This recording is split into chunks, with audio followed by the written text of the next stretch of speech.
Oke, Assalamualaikum warahmatullahi wabarakatuh. Sebelumnya kita ucapkan apa basmalah.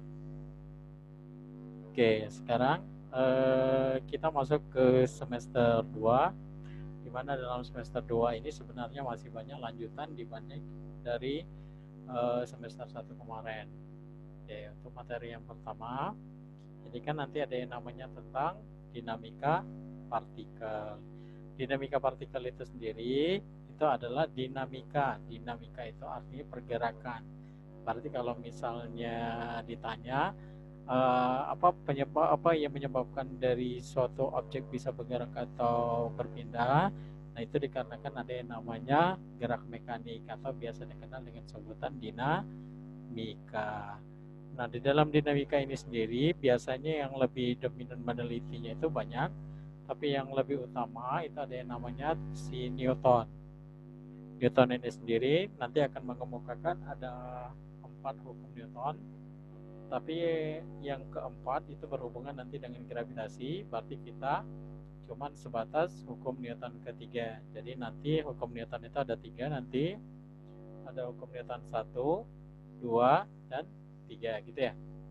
Oke, di dalam hukum Newton yang pertama itu dikatakan bahwa sigma F itu sama dengan 0.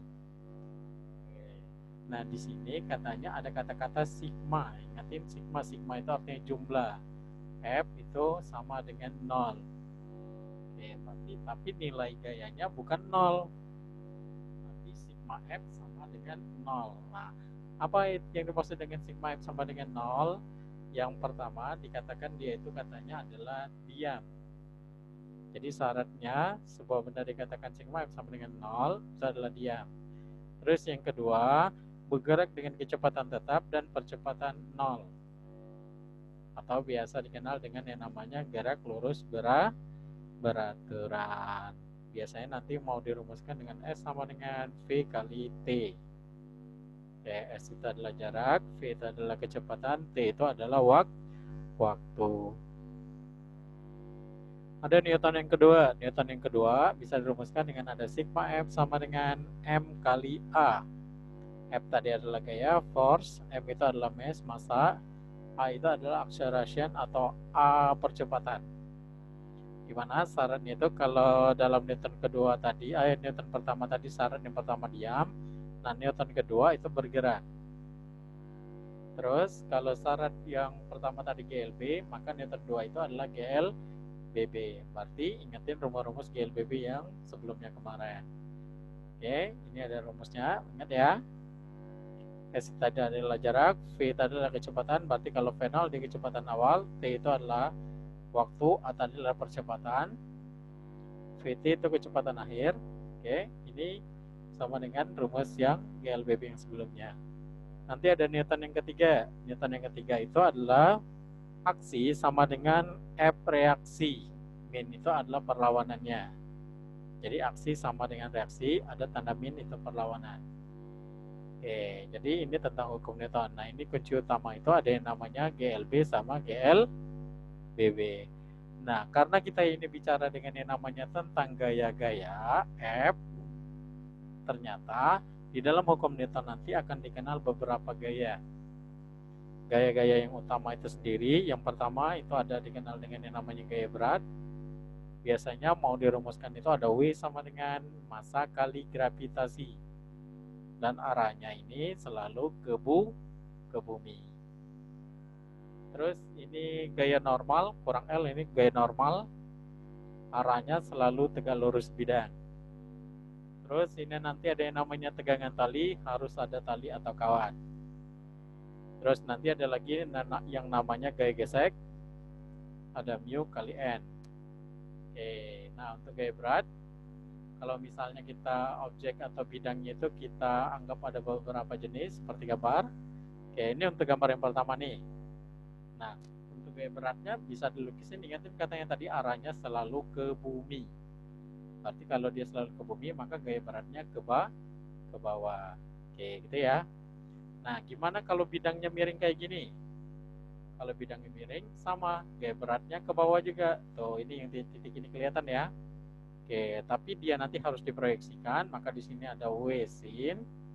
dan yang ini nanti ada yang namanya W cos, dan ingatin panahnya juga tetap ke bawah sesuai dengan proyeksinya. Oke. Nah, sama ini gimana dengan kalau misalnya apa lantainya itu ada di atas, sama berarti gaya beratnya juga ke bawah tuh. Gimana kalau kita tegak kayak kalian nulis di papan atau misal menghapus papan, ini contohnya nih, maka gaya beratnya juga ke bawah. Oke, untuk gaya normal kalau kita ambil bidang yang sama, ingatin tadi katanya arahnya selalu tegak lurus bidang. Nah, kalau dia datar seperti ini nih, maka gaya normal tegak lurus bidang. Berarti kalau dia lantainya di bawah, gaya normalnya kemana? Ke atas. Tuh, gitu ya, ke atas ya. Oke.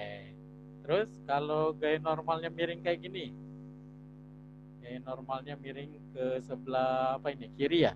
Oke, maka gaya normalnya kemana? Kiri juga. Tuh, tapi miring posisinya tegak lurus bidangnya. Nah, gimana kalau lantainya atau bidangnya itu ada di atas, maka gaya normalnya kemana? Tegak lurus bidang, maka dia arahnya ke bawah. Gimana kalau bidangnya itu tegak, maka gaya normalnya gimana kalau dia tegak lurus? Datar. Tuh, kelihatan ya? Oke.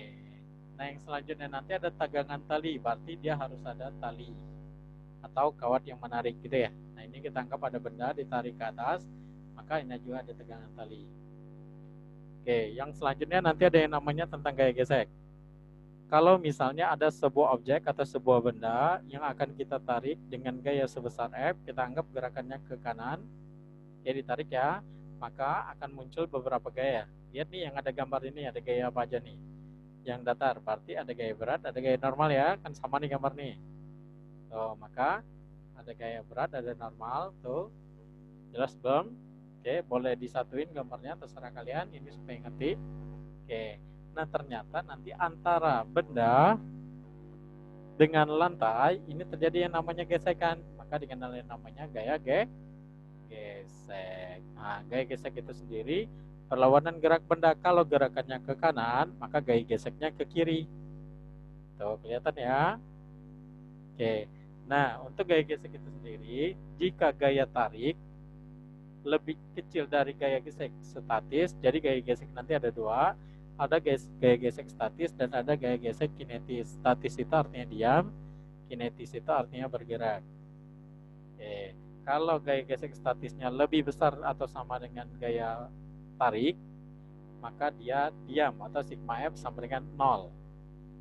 Oke. Tapi kalau gaya tarik lebih besar daripada gaya gesek statis, ini lebih besar seharusnya, maka dia berlaku yang namanya hukum Newton yang kedua, dan nanti ada FK, K itu adalah kinetis, maka FK sama dengan mu K kali N atau bergerak.